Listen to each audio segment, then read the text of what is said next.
வணக்கம் மக்களே, வணக்கம். சற்று முன் கிடைத்திருக்கக்கூடிய ஒரு முக்கியமான தகவல் ஒன்றை பார்க்க போகிறோம் மக்களே. சற்று முன் செந்தில் பாலாஜியின் அரசியல் வாழ்க்கை முடிந்துவிட்டது. நீதிபதி ஆனந்த் வெங்கடேஷ் அதிரடியாக தீர்ப்பளிச்சிருக்காங்க. அப்படி என்ன தப்பு செய்துவிட்டார் அமைச்சர் செந்தில் பாலாஜி அவர்கள்?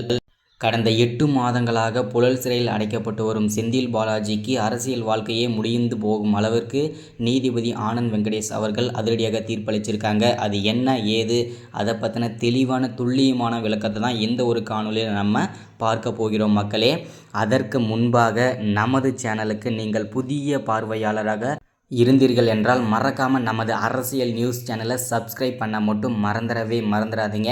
சப்ஸ்கிரைப் பண்ண உடனேயே பக்கத்திலே ஒரு பெல் பட்டன் வரும். அதை கிளிக் பண்ணி ஆல்ன்ற ஆப்ஷனில் போட்டு வச்சுக்கோங்க. தொடர்ந்து நம்ம வீடியோ போட்டோம்னா உங்களுக்கு நோட்டிஃபிகேஷன் வந்துடும். அதை பார்த்து தெரிஞ்சுக்கலாம் இன்றைக்கி என்ன அரசியல் நியூஸ், இன்றைக்கி என்ன அரசியல் அப்டேட்டுன்றதை தெளிவாகவும் துல்லியமாகவும் தெரிஞ்சுக்கலாம் மக்களே. அது மட்டும் இல்லாமல் வீடியோ பார்க்குற ஒவ்வொருத்தரும் மறக்காமல் வீடியோவை லைக் பண்ணிவிடுங்க, வீடியோவை ஷேர் பண்ணுங்கள். ஓகே, வாங்க வீடியோக்குள்ளே போகலாம்.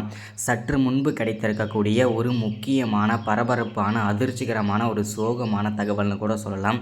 திமுகவின் ஆட்சியை பொறுத்த வரைக்குமே ஏன் அப்படி சொல்கிறேன்னு பார்த்தீங்கன்னா, கடந்த 3-4 மாதங்களாகவே திமுகவில் இருக்கக்கூடிய அமைச்சர்கள், முக்கியமான அமைச்சர்கள், மூத்த அமைச்சர்கள் எல்லாருமே, பல துறை அமைச்சர்கள் எல்லாருமே அமலாக்கத்துறையிடம் சிக்கி சின்ன பின்னமாக ஆகிட்டு வந்துட்டுருக்கிறது ஆல்மோஸ்ட் தமிழ்நாட்டில் எல்லாருக்குமே நமக்கு தெரிஞ்ச விஷயம் தான் இல்லையா.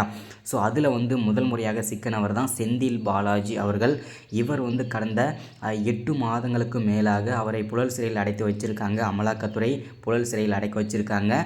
ஸோ அவருக்கு 14 முறை ஜாமீனுக்கு அப்பீல் பண்ணியும் அதை தள்ளுபடி செஞ்சுருக்காரு நீதிபதி ஆனந்த் வெங்கடேஷ். கடந்த 8 மாதங்களாக புழல் சிறையில் மட்டுமே அடைக்கப்பட்டு வந்திருந்தார். அவரை மீண்டும் பார்த்திங்கனாக்கா 15வது முறையாக ஜாமீனுக்கு தாக்கல் செஞ்சுருந்தாங்க.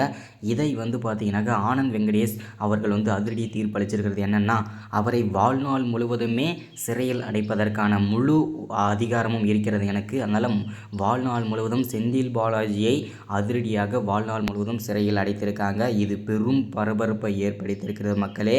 அது மட்டும் இல்லாமல் அவருடைய அமைச்சர் பதவியும் பறித்தாச்சு. அவருடைய அரசியல் வாழ்க்கை இதோடு முடிந்துவிட்டது. அவர் எதை காரணம் காட்டி அவரை ஜாமீன் அப்பீல் செய்தாலும் இனிமேல் அவருக்கு ஜாமீனும் கொடுக்க முடியாது. ஒரு சில வாய்ப்புகள் கொஞ்ச நாளை 1 மாதத்துக்கு முன்னாடி வரைக்கும் இருந்தது.